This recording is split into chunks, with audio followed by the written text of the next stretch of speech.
আসসালামু আলাইকুম, কেমন আছেন সবাই? আশা করি সবাই ভালো আছে। এই যে আমরা রেডি হয়ে নিয়েছি শ্বশুর বাড়িতে যাওয়ার জন্য। তো এই যে ছুটি কাটাইতে শ্বশুর বাড়ি যাবো, এই যে আবিতে দাদা বাড়ি যাবে। তো এই যে আমরা রেডি হয়ে নিয়েছি। কেমন লাগতেছে আবিদ? এই যে এখন ব্যাগে গুছাবো আজকে বাড়ি যাওয়ার জন্য। এই যে আবিদের শীট টিট সব নিয়ে যাইতেছি। তো এগুলা লাগেজ এখন গোছাবো। এই যে দেখেন সব লাগেজ গুছিয়ে নিয়েছি, ভরে গেছে। তো এখন রেডি হব, তারপর চলে যাব শ্বশুরবাড়ি ঈদ কাটানোর জন্য। এই যে আবিদকেও সিম্পলভাবে রেডি করে নিয়েছি। প্রচুর গরম, বাইরে বৃষ্টি হতে পারে, তাড়াহুড়া, প্রচণ্ড জ্যাম। আল্লাহ জানে আমরা কীভাবে যাব। এই যে সব দরজা জানালা সব অফ করে দিয়েছি, বিছানা টিছানাও গোছালো রয়ে গেছে। যে ওই পাশে শপিং টপিং সব পরে সিটে আছে। চলো আবিদ।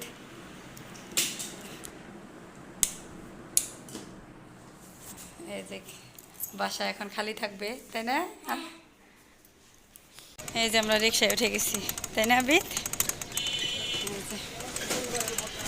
যে জ্যাম রাস্তা আল্লাহ জানে আমরা কীভাবে পৌঁছাবো। এই যে জাম, ঠেলা, হাইটে, অটো, রিক্সায়, গাড়িতে আমরা আসলাম। এই যে আবিদ বাড়িতে যাইতেছে। আবিদ, জামে কীরকম লাগলো?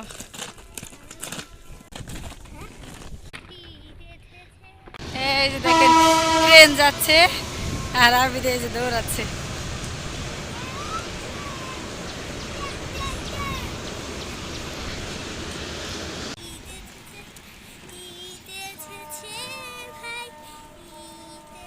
ওই দেখেন আমার ছেলে গান গাইতেছে, ঈদ এসেছে ভাই, ঈদ এসেছে। আর আমি জার্নি করে একদম অবস্থা খারাপ, কাহিল হয়ে গেছি।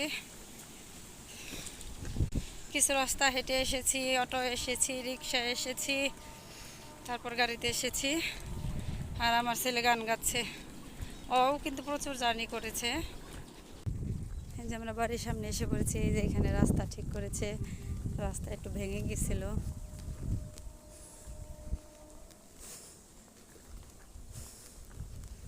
এখন ভালো লাগতেছে আবিদ?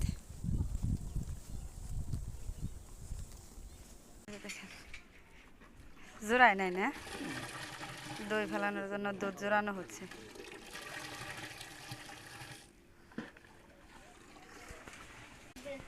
এই যে এখানে যে দই পাতিলে ফেলানো হবে, অনুষ্ঠান আর কি কালকে আমাদের বাসায়। এই যে অনুষ্ঠানের প্লেটে ডিশ বাটি, যে প্লেট, এই যে ওয়ান টাইমের গ্লাস, এই যে এদিক দিয়ে প্লেট ডিশ, এই যে পিরিস, কলসি, এই যে ওয়ান টাইমের গ্লাস, ওয়ান টাইমের প্লেট, এগুলো আগে থেকে এনে রাখা হয়েছে। তো কালকে আমাদের বাসায় অনুষ্ঠান। এই যে দেখেন দই টই ঢেকে ভাড়া দিতেছে।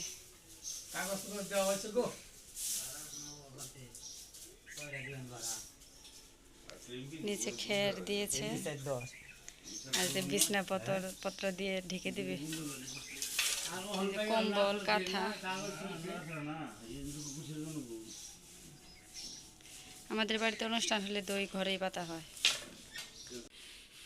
ওই যে আমার শাশুড়ি পাতিল মাছতেছে।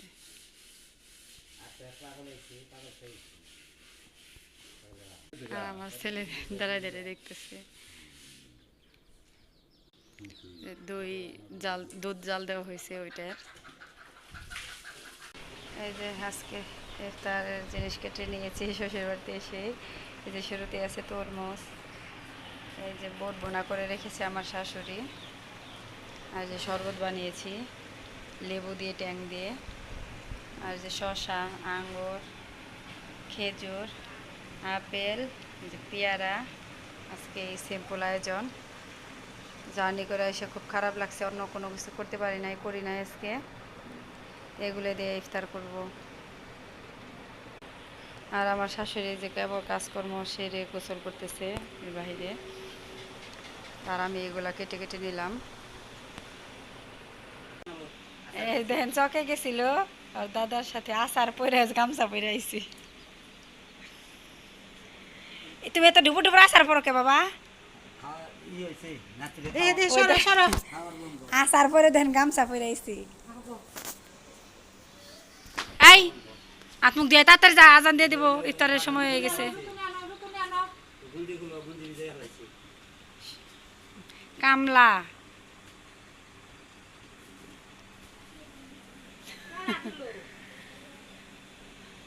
এই যে আমরা সবাই মিলে নিচে ইফতার করব, সব কিছু নিচে নামিয়েছি। আর ওই যে আমার শাশুড়ি আবিদকে হাত মুখ ধোয়া নিয়ে আসতেছে, আইসায় পায়জামি শুরু করছে। আমার শ্বশুর চকে গিয়েছিল গরুর জন্য ভুট্টার গাছ কাটতে, ঘাটি আমাদের নিজেদের গাছ বোনা হয়েছে গরুর জন্য, ওগুলো কাটতে ওর সাথে গেছে, যাই ওই যে আচার পইরে কাদা টাদা ভরাই নিয়ে আসছে। এই যাবে হাত মুখ দিয়ে ড্রেস ট্রেস পাল্টিয়ে। বারবার বলছি না বাবা ইফতারের সময় সবার সাথে ইফতার করতে হয়। পেয়ারা খাচ্ছে আগে বাগে, ইফতার করতেছে। পচা আবির মাথা না ভিজে গাইমা গেছো মা, বহেন ভাত আনবে না। এই যে আমার শাশুড়ি এইগুলা ছাড়াকে ভাত খাবো, ভাত খেয়ে ইফতার করে উনি, খেজুর খেয়ে, ফল ফ্রুট খুব একটা খায় না। আর এই যে এগুলো খালি। এই যে কালকে অনুষ্ঠানের জন্য রাত্রে আমরা যে পেঁয়াজ টেস কেটে চলে রাখবো, কাঁচামরিচ কেটে রাখবো। ওই যে আমার শাশুড়ি কাঁচামরিচ ধুয়ে নিয়ে আসলো, এগুলো এখন কাটা হবে। কি করবা?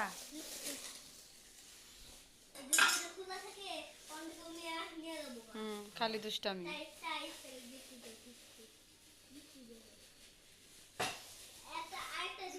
এই আমি দাও আছে এখানে।